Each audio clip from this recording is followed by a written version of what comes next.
Let's talk about the performance, and as you could see on the LG, I've just opened the LG Control Center because from here I can just select the performance of the laptop, and if I'm clicking here on performance, the laptop is gonna perform like if it is connected to a power outlet. So I'm gonna select this mode for all of these tests, because like this we're gonna compare both of this performance in an equal way, we can say. So this, of course, it means that it's gonna consume more battery, and of course it's gonna do more noise because the fan is gonna kick in very soon. Let's go for the first tests, and we're gonna see how these laptops will do on the speedometer test that we can find right here. Let's see it right on.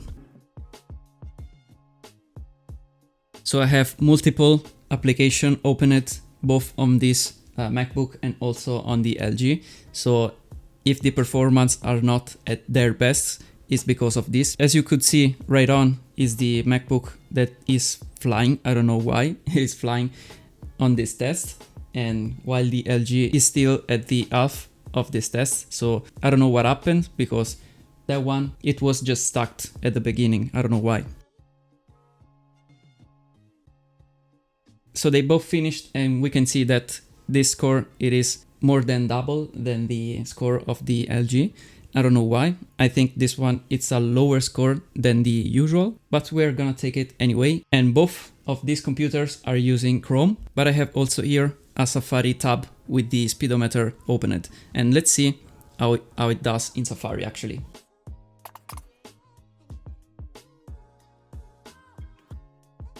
Oh, and by the way, I will show you right now the percentage of the battery right now. You can see right here that is 78%, and I started this test with the 81% battery on both of these devices. So this one is still at 81%. You can see it right here on the top. I don't know if you can see it because it's very small, but this one is 81%, and this one it's already down to 78%. As you can see it right here, Safari just got less score than Chrome. I don't know why is that, but it is like that.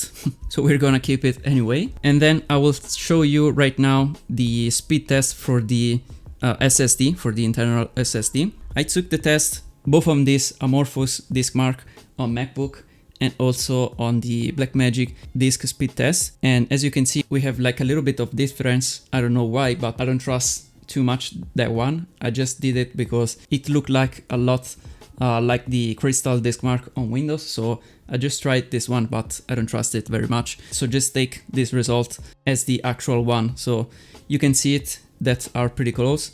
On the Windows machine, we have like a little bit better SSD. And also you have to consider that this SSD, it's just almost full, because you can see right here that it is almost at 80%. This one is pretty much new. I just configured this laptop just 2 days ago, so it's pretty much empty. But anyway, this was the SSD.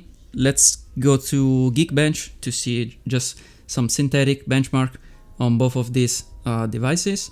And let's run both together if we can make it the CPU benchmark, and let's see how they will do. Also, I forgot to mention that on LG RAM, as you can see it from the dock right here, that I just have Windows 11. So I don't know if this could make any difference, but it is still in beta, but it is working pretty much good. I mean, it is stable, so it doesn't give any problem. Just to mention, so it is the latest version of Big Sur on the macOS and the latest version actually on Windows 11. So in the meantime that these two tests just finish, remember to leave a like down below, because this video is gonna take a lot to do. So just leave a like, because it will be very fast for you, and I mean, it's free, so leave a like right now down below.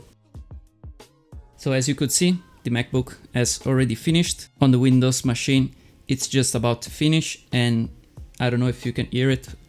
I think you cannot hear it, but on the Windows machine, the fan just kicked in, and you can hear it very well.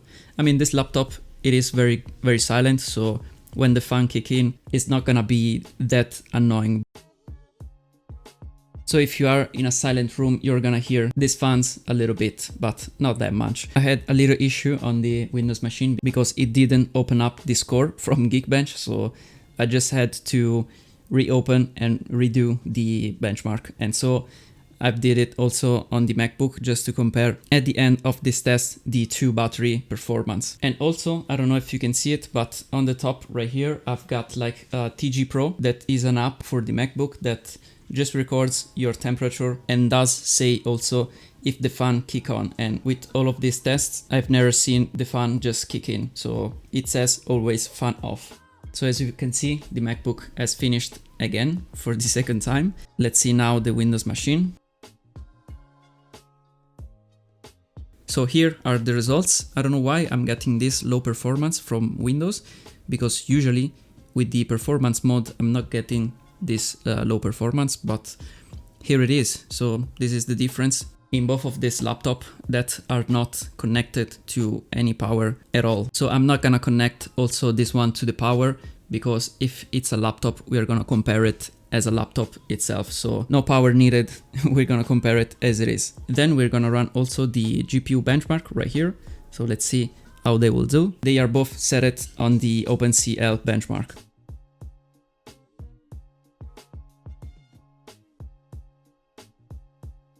So the MacBook has already finished and the Windows machine right after. So they have pretty much similar scores, and I think this is a good thing because Intel with the new Xe graphics, they have done like a great job actually. Then let's do a test with the Cinebench benchmark right here and let's see how they will do. This one is gonna be a long benchmark, so I'm gonna skip to the results.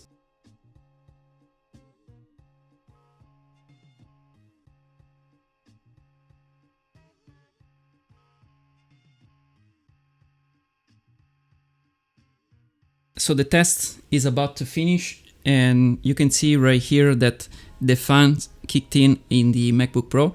It says like 85 degrees for the CPU and 30 degrees for the GPU. And let's see on Windows right here. So we have pretty much 80, 83 degrees on all of the CPU, and for the GPU is pretty much the same temperature because it's an integrated chip. So you can see on the MacBook we have like 7,766 points. It is a pretty good score for a laptop, and you can see right down there is the Intel chipset that is inside here. So it gets like half of the score of the M1, and so we can see it right on here.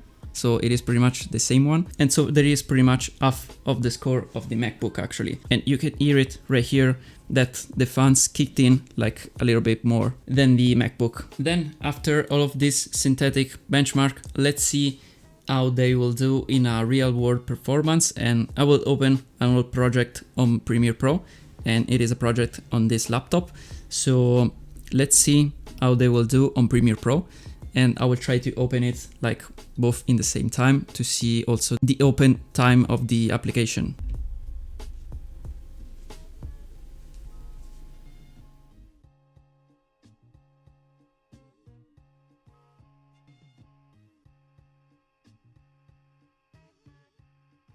So they open it pretty much at the same time on both of these devices, just a little bit more faster on the MacBook. And now let's see how they will do like in scrubbing and also maybe rendering some part of these clips. So they are both set at a full resolution right here. So you can see that the MacBook, it is struggling just a little bit, but not that much. I mean, you can work on it. And pretty much we have the same exact situation on the LG. So I think that on Premiere, we have the same situation actually. It is fluid on both of the devices and I can play it at the same time. And you can see that we have just no dropping frames on pretty much both of the devices. So on Premiere Pro, with this file, that it is a file from my GH5S that it is recording right now, they don't have pretty much any problem because this one, it's a light file. I mean, it is full HD, but it is 422, so just a little bit heavier than a normal full HD file. It is full of informations, but they will handle pretty much very good because also on this project we have like different levels of music, of videos, so it does work pretty good on both of these machines. So on Premiere Pro, we don't have pretty much any differences. So they are both very, very similar, no problem at all. And let's see maybe some render. I will select just a portion of the video. It will be just for reference. So on both of the devices, we are gonna hit the match source bitrate and on high bitrate, and it is H.264. So we're gonna see how they will do in this light format, because it's gonna take like few seconds, I guess, on both of the machines. So let's see how they will do.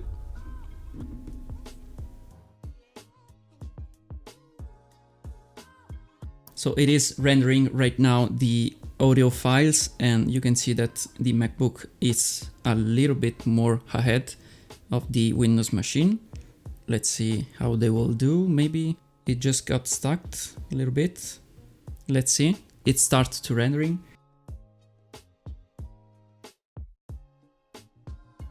Just finished on the MacBook, and here it didn't even start to render the video. So let's see how much time it will take more than the MacBook.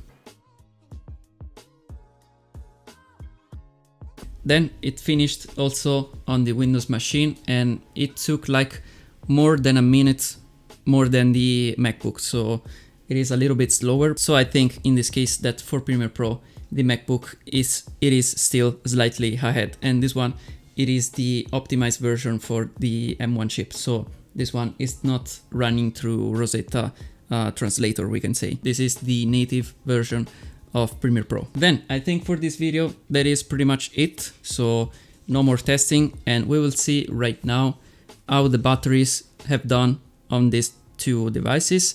And so let's see it first on the MacBook, because we can see it right here. So it is right now, it just dropped down to 71%. I just began this test with an 81% of battery. So for all of these tests, so benchmark, Premiere Pro and all of this, just 10% of battery is gone. And it is pretty much like an hour that I am recording this test. So an hour for 10% of battery with pretty much medium and heavy usage on this machine. Then let's see on Windows how it's done. So you can see right here, it is 64%. It is not that bad. I mean, it's just 7% of difference between these two machines, but we have to say that this one has a 16 inches screen, and it has of course a very big battery inside, because this one is 80 watt-hour and this one is 56 watt-hour, so it is a lot bigger, but it is working very good. I think this one, it is the most performant Windows battery laptop that you can buy right now, especially for its form factor. But the main differences between these two are just that this one stayed like more silent, and it didn't even get hot in the top side of the laptop, and also here at the touch it is slightly warm, but just a little bit. You cannot even feel it. And this laptop right here, it is very hot because it is very thin, so you can feel the heat that is coming through right here from the keyboard. And also while you're typing, if you are doing like heavy work, you can feel the heat right here while you are typing, especially in this area right here. So it's just a little bit uncomfortable. Maybe in the winter it is a very cool feature to have on a laptop, but it is not the best feeling at all.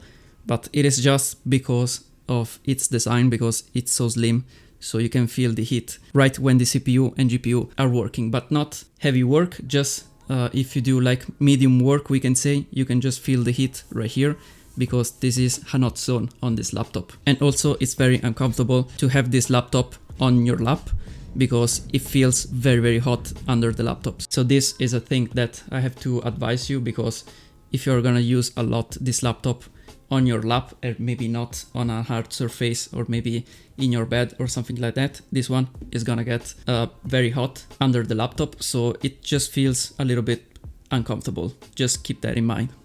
But then let's draw some conclusion of this long video. And if you are at this point of the video, just thanks for watching all of this video. So if you liked somewhat this video, or if you find it like useful, just hit a like down below, because it took really a lot of time to do that. So thank you again for watching this video. And something that I want to add to this video is, why did I bought again this laptop? This probably it is a question that you have from the beginning of this video, but I will answer to this question into another video, and I will explain my reason why I have this MacBook right now. And then for the conclusion of this video, I think we can say that both of these devices are just very, very good, and they perform pretty much the same. So if you like more Apple, and maybe if you have to use like macOS and all of this stuff connected, just go for the MacBook. Instead, if you have to use Windows because you got a lot of incompatibility issues with the MacBook,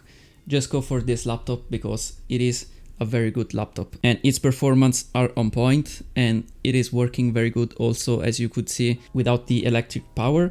And also it has a very long lasting battery, but the only downside, at least for me, it is that it feels like cheap because you can flex it pretty much when you press it on it. And this thing doesn't happen with a MacBook, of course, but still this one, it is lighter compared to this one. So make your own choice. They are both very good machine. I just did this test just for fun, we can say. But if you choose one or another, I mean, you're gonna be good anyway. One more thing that I can say, that if you want to keep these devices as long as they can live, we can say, there is one plus that you can find on the MacBook, and it is the reselling factor, because this one doesn't lose like a lot of value in the time if you compare to a laptop like this. I mean, this one is still a very expensive laptop, but this one, I think, is gonna hold up its price for very, very long. So that being said, I think for this video, it is really hit. So I repeat, if you watched the entire video, just leave a like down below, because it took like